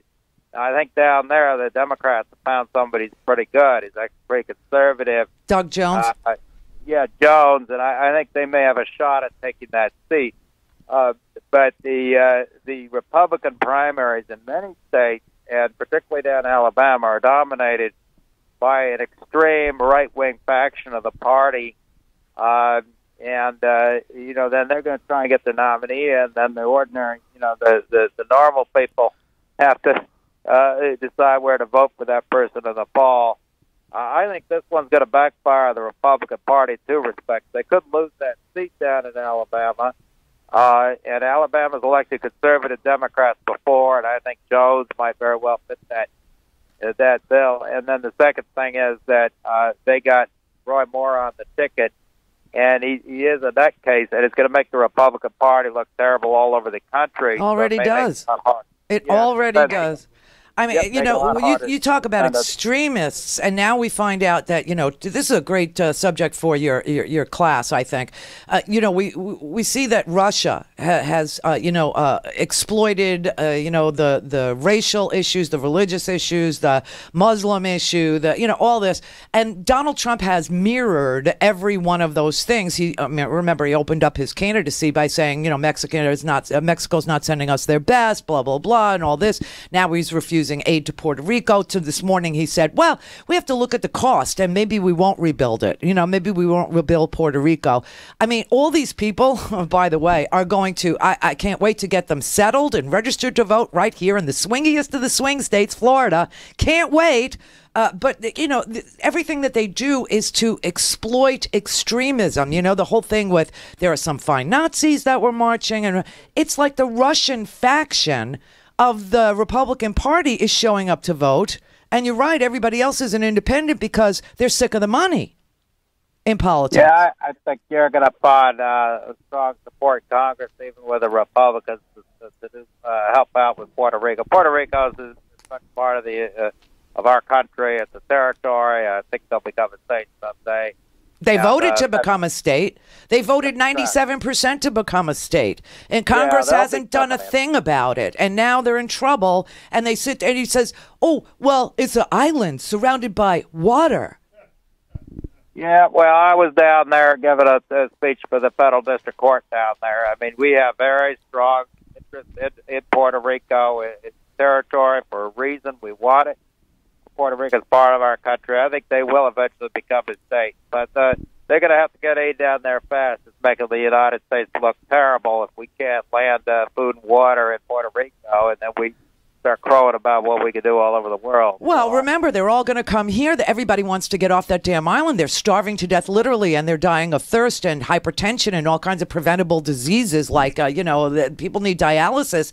And by the way, a hospital can't, you know, administer dialysis with a generator. There's just not enough power there. So you have and everybody wants off the island. They're going to get here, and they're going to come to Florida. And this is the swingiest of the swing states. And I can't wait to get them all settled in my guest bedroom and then get them all registered to vote. I'm very excited. Well, it might be Florida. You know, I'm sure we could have more people go over to Florida, but Puerto Rico is a beautiful place. Oh, I know. Down there, and I hope we could get that situation stabilized. Get some help down there. It's done. It's done. Listen, this is a state where, you know, you could win the presidency by 537 votes plus the Supreme Court. You know, we routinely have elections that are decided by a tiny little smidge, you know, and I got to tell you, there's this humanitarian crisis, and they're already leaving in droves, and 31% of them came to Florida. So I just can't wait. They're going to demand their rights here in Spanish, and I can't wait. Well, I just hope they're good jobs for people in Florida because we want to help people here, and I think our government is not doing their job right now. They aren't getting aid to Puerto Rico. They're trying to screw up the healthcare system. They have the HHS secretary thrown out. So they have leadership there. Hey, so I'm not. We got to make a list. We got to make a list of everybody who's left because I think more have left than are there. Yeah, that's true. That's true. So maybe he can go down and find some place to run for Senate. That's what you do if you can't do anything else, I guess these days. Well, listen, thanks. I'm following you on Twitter. I mean, I only follow people I know because there's so many Russians on there, you know. So I only follow people I know, and I follow you. So keep. Oh, yeah. Yeah, so you tweet tonight, I'll retweet you, and you retweet me, and see if we can't get, you know, something meaningful done on this ethical, you know, disgrace that is a presidency right now. It's a mess. It's a mess. Well, but the Russian trolls are lurking there in your comment section. Okay, thanks. Oh, yeah. Take care of yourself. We'll talk to you soon. Thank you. Okay, bye-bye. Richard Painter, everybody. Richard Painter. Well, he was in a good mood. All right. Gail in Alexandria, Virginia. Hey, Randy. Hi. Happy New Year. Hey, thank you very much. Yes, today is my day of repentance. Today is my day to atone. And you know, of course, that you first have to atone to those human beings that you harmed, not to God. You first atone to, Howard. My mother. 'cause you said something mean to him. I know. Well, anyway, I hear that people are calling this the Yom Kippur Massacre. What? Calling? Oh, Price? Yeah. Kind of funny. Yeah. And the other thing I heard that I thought was kind of funny is that Pruitt, wonder what he's talking about in his soundproof corruption booth. What is that? We didn't even get to that this week because there was so much going on with the NFL and the disgusting reaction to people just asking to make this country a little bit better, a little more just. Somehow that turned into, oh no, we've gotten as good as we're going to get, and anybody who thinks differently it needs to be fired. I don't understand. But yeah, this is another story. Tom Pruitt actually decided that as head of the EPA, he needs to have a $25,000 soundproof telephone booth built in his office. Is he talking to the Russians? I mean, what is that? Maybe. What the hell is that? I haven't a clue, but I assume we'll find out at some point. Unbelievable. I mean, the amount of money that they're stealing for their little, pet projects, it's just so disgusting. And every time you ask them, how are you going to pay for it? They cut this, they'll cut that, they'll cut, SNAP, they'll cut, Medicaid, they'll cut, aid to Puerto Rico. Everything, it's all on the table, except they want, $1 million to fly on private jets or soundproof.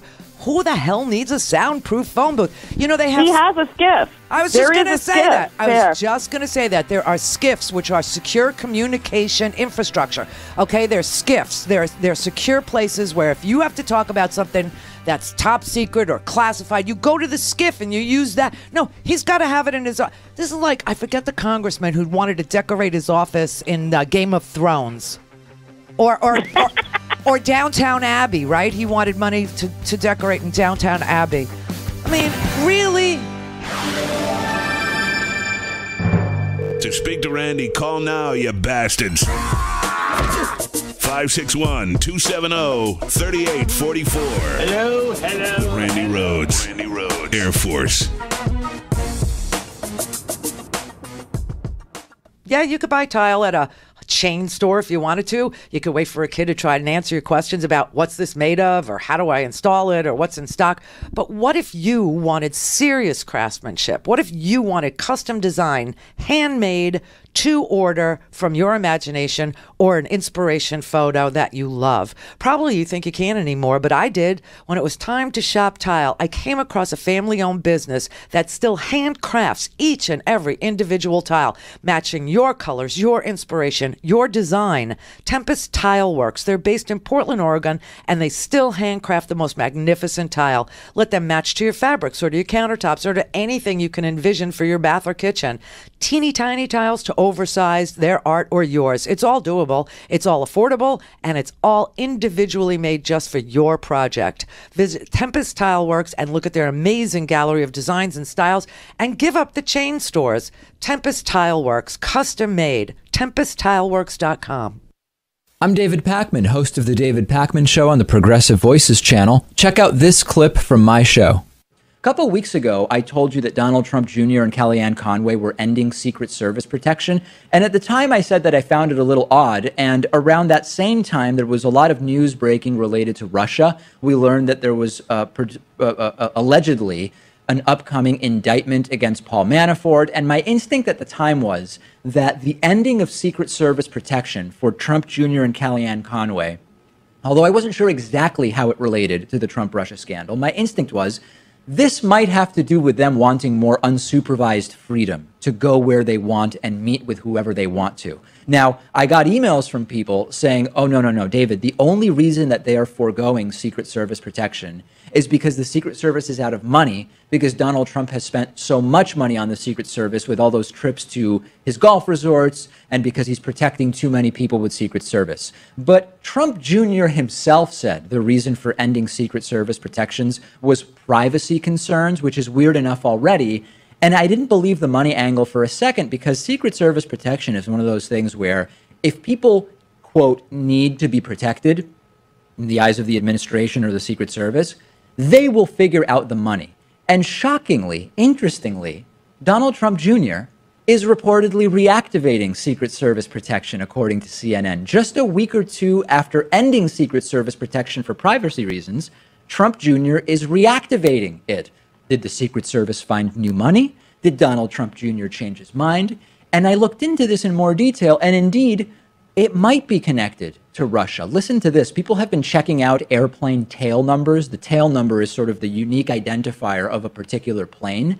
And there are some fascinating coincidences. Within 24 to 48 hours of the Trump Jr. and Conway ending Secret Service protection story, the plane known to be used by that Russian billionaire oligarch, Oleg Deripaska, came to the United States and landed kind of in a weird place in Morristown, New Jersey. Kind of random, but it is kind of close to Donald Trump's New Jersey golf club. The same day, a plane registered to Alisher Usmanov, and we're putting the flight plan up on the screen for you, from Metalo Invest, which is another one of these oligarchs, that landed at JFK, also in the New York area. And Victor Vekselberg's plane, another oligarch, flew into Newark, New Jersey on September 10th. That plane was still there as of the day in question, September 18th. Now, I am being totally upfront with you. This is purely speculative. But if there was something going on, a great thing to do if you're trying to have more freedom of movement and discrete freedom of movement is to say, no more Secret Service protections for me, but all of a sudden, Secret Service is back on for Donnie Jr. And we already know that Don Jr. is not very good when it comes to crisis management. I mean, you would not want him to be your PR guy. I mean, remember when after news came out that he met with that Russian lawyer, he kept lying time and time again. And that just made a bigger and bigger hole for him. Yeah, and ultimately he ended up releasing the email chain minutes before it was going to be released anyway by the New York Times or whoever it was that had it. Yeah, so Donald Trump Jr., not exactly the best at managing these situations in a way that's remotely sort of honest seeming. So will we ever learn more about this? I genuinely have no idea, but it is yet another one of these very unusual coincidences. You've been listening to part of the David Pakman Show on the Progressive Voices channel. For full audio and video podcasts, interviews, and more, go to davidpakman.com and check out our YouTube channel at youtube.com/The David Pakman Show. This is the Randi Rhodes Show. To speak with Randi, dial 561-270-3844. That's 561-270-3844. All appropriate departments of our government, from Homeland Security to Defense, are engaged fully in the disaster and the response and recovery effort. Probably has never been seen for something like this. This is an island surrounded by water, big water, ocean water. What's wrong with him? What is wrong with this man? It's an island surrounded by water. Water, ocean, water. No, it's surrounded by bricks. I mean, what is wrong with you? What is wrong with you? All right, just to keep this in context, after an earthquake shattered the island, it's an island surrounded by water, ocean, water, Haiti, on January 12th, 2010, when we had a different president, the United States military mobilized like it was going to war. Now remember, earthquakes don't have advance warning systems the way hurricanes do. We knew the hurricane was coming to Bullseye, Puerto Rico. In fact, we kind of knew it was going to be San Juan. It was going to be the main recipient of the eye wall winds, which are the eye wall of the hurricanes where the biggest winds are, right? And they were predicting on September 16th it was going to San Juan, Puerto Rico. It was going to rip this island to shreds, right? So we had advance warning. Earthquakes, you don't get advance warning. Haiti, we had no advance warning that they were going to have this huge, unbelievable devastation known as an earthquake in 2010, the 2010 earthquake in Haiti. Before the sun rose, the morning after the earthquake in Haiti, an Army unit was airborne on its way to seize control of the Port-au-Prince airport, and within 2 days, the Pentagon had 8,000 American troops on their way to Haiti. Within 2 weeks, you had 33 U.S. military ships, 22,000 troops arrived in Port-au-Prince, 300 military helicopters, and they delivered millions and millions of pounds of food and water. It was an island surrounded by water, ocean water, with no advance warning. By contrast, today is day 9 after the hurricane ripped across Puerto Rico. We have 4,400 service members participating in federal operations, and an Army general told reporters yesterday that 1,000 Coast Guard members are aiding in the efforts. About 40 military helicopters are delivering food and water, and there are 3.5 million residents. We didn't get the hospital ship there yet. We're still waiting for it to arrive. Everybody is saying, what the hell is wrong with this man? What is wrong with this president? I mean, just 22,000 troops had arrived in Haiti without any advance warning. And the president is counting 7,200 Puerto Rican National Guard members who have been damaged in the storm, who are trying to care for their own families, their own mothers, their own fathers, their locals, right? And they are serving. And he's counting those 7,200 as being troops that were inserted into Puerto Rico. There's really only 4,400 service members that have been put into Puerto Rico. We had 8,000 American troops the morning after the earthquake in Haiti.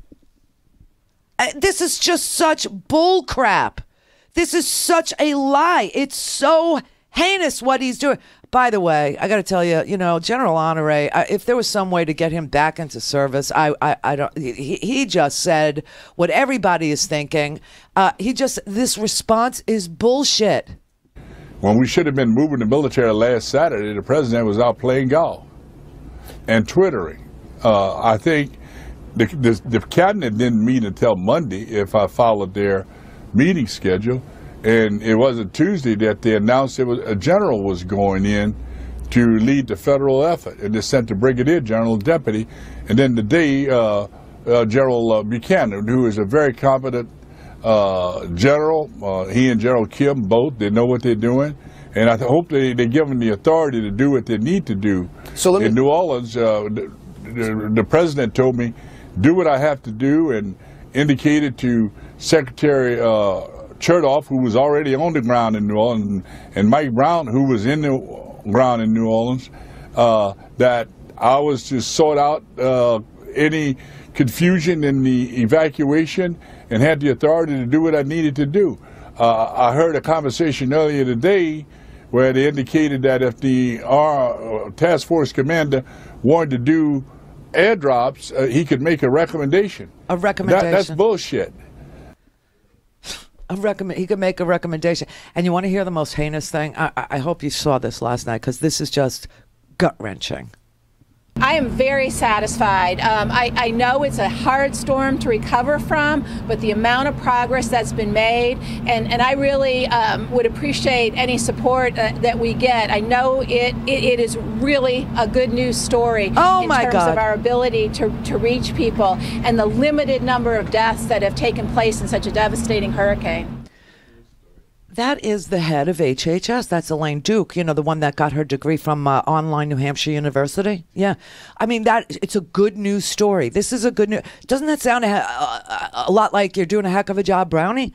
I mean, this is a good news story. And, you know, they played that for the mayor of San Juan, Carmen Yulin Cruz, who's getting she's getting to be famous for all the right reasons. I mean, she is begging for help. The president and his administration, they're very busy lying to you, saying, well, Puerto Rico hasn't requested, and until they request, we can't do. They not only request, they're begging. They're freaking begging. Head Mayor. Well, maybe from where she's standing, it's a good news story. When you're drinking from a creek, it's not a good news story. When you don't have food for a baby, it's not a good news story. When you have to pull people down from their buildings, because I'm sorry, but that really upsets me and frustrates me.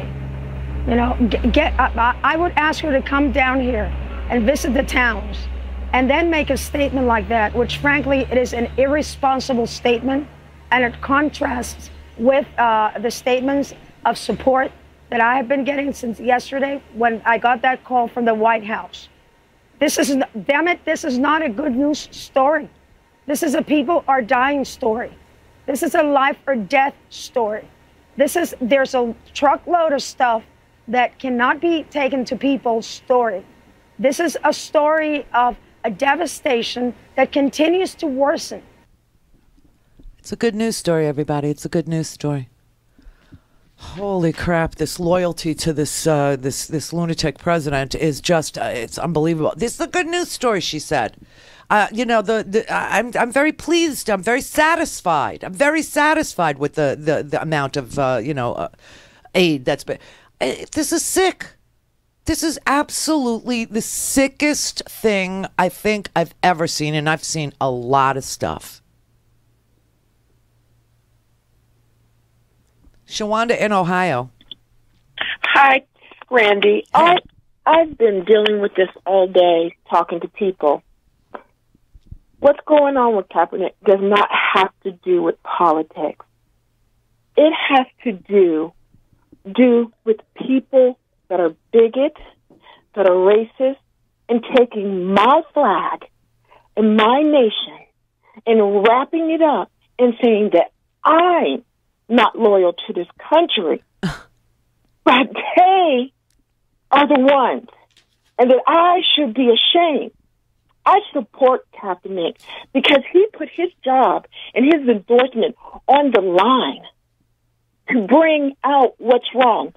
I don't hear Trump talking about there's bad on both sides right here. Everything that he has said, I am so sick of it as being an African American. This is my flag and this is my country, but I am tired of bigots wrapping their agenda in it and going out there and saying we are Americans. Well, they're obviously here, and they're obviously about a third of our country, and obviously foreign nations have seen the disgrace of our racism and bigotry and have decided, hey, this is a real thing in the United States. Let's exploit it. Let's recruit these white nationalists to our side. And our side says, let's destroy the United States from within. Destroy the American people. That's what they're doing. No, they're destroying this country. The Russians are destroying America. And this president is aiding and abetting, if not colluding with them to do so. And that is why we're finding all of these fake news sites are exploiting the white bigotry, the white racism that is the nasty, disgusting underbelly of the United States. But they are giving these people permission to be white supremacists. They're giving them permission to be bigots. They're giving them permission to vote for a racist. It's just so coincidental that they say it's okay because I had to have that discussion at work today.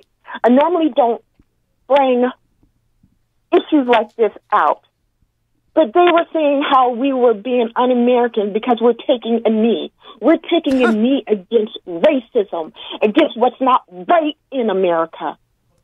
Well, and I'm tired of it. They're all. I think every single one of the players have been very clear about what they're doing. Yes. Now, the forced patriotism that happens at NFL games happens on our dime. Okay, they spend multiple millions of dollars forcing people to honor local heroes that should be happening naturally.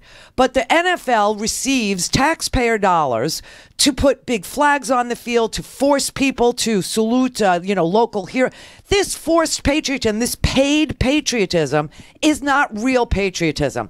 Real patriotism is exactly what Colin Kaepernick and the people who link arms and the people who take a knee are doing. And that is to say, America stands for the land of the free, the home of the brave. It stands for a country that you love when it's right, but when it's wrong, you right it because it's too valuable not to. It means equal justice under law. And we know this because that's what's engraved over the Supreme Court. And if we're not seeing it, and if you're not watching it, and if you can't smell it, and you can't taste it, and you see unarmed black men being shot at a very, heavy clip, a very heavy pace, and you don't say something, there's something wrong with your patriotism. There's something wrong with your love of country. If we don't do anything about it, we're no better than. I'm sorry, I'm going to have to go, but I am just so tired of this. I watch my family members go out, and I wonder if they're going to come home every day because somebody feels that they're afraid of them. I am scared to drive in my new car because somebody may think that I don't have the right to do that, or I don't have the right to do this. This is getting out of control, and we as Americans must stop it now. I agree with you. And you're welcome, and thank you for talking to me. This is a foreign plot. I mean, I know that sounds so bizarre, but it is. It's a foreign operation, and this president is acting, okay, I'll just say in accordance with the wishes of a foreign government to divide Americans along a very prickly subject of race. America has race embedded in its DNA.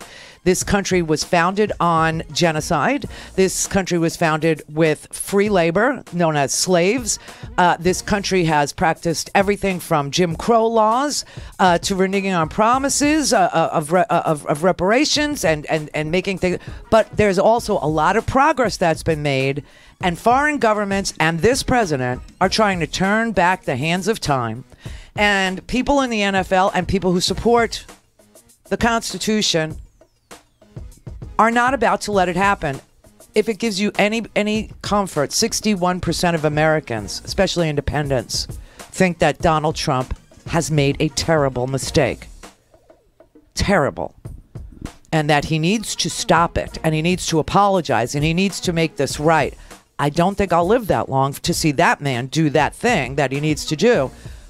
But I just want you to know most Americans are not buying into this swill, but we will always have that 30%. Read Kareem Abdul-Jabbar's letter. It's in the homework from yesterday, from Thursday. It's very, it's moving and it's important. And it's the truth. This fake news has gotten to be epidemic and dangerous. Bye, Stinker Podcast.